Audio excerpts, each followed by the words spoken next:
The Syrian conflict is edging closer to its powerful neighbour, Israel.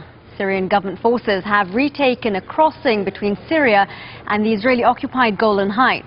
Rebels had seized Quneitra earlier on Thursday. The fighting took place close to the headquarters of United Nations peacekeeping force. 2 UN peacekeepers were wounded, prompting Austria to announce it was withdrawing its troops. Al Jazeera's Sue Turton has more. The rebels launched a dawn raid on the town of Quneitra, taking the Assad forces by surprise here and really taking control right up to the border with Israel. But the Assad forces took that area back by sending in tanks and heavy artillery. This contravened the agreement between Syria and Israel that no such heavy artillery will come close to the ceasefire line between Syria and Israel, an agreement that has lasted for the last 40 years.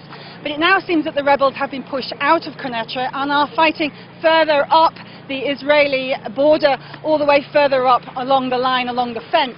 We're also hearing that some of the UN disengagement observer force have now been told they will be pulling out. The Austrian contingent of some 380 troops will be leaving because the situation here has become so intolerable.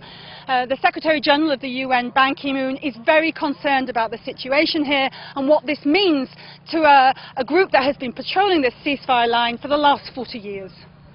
Well, meanwhile, Syrian rebels are suspected of firing rockets that landed in Lebanon's Baalbek region, a Hezbollah heartland. Hezbollah fighters helped Syria's military to recapture the city of Qusair on Wednesday, and there's been fighting in the northern Lebanese city of Tripoli as well between Sunnis who back Syria's rebels and supporters of President Bashar al-Assad. The Lebanese army has been deployed in the city to try and restore calm. Okay, well, the recapture of Qusair was a big strategic win for the Assad government. But now let's take a closer look at exactly who controls what inside Syria.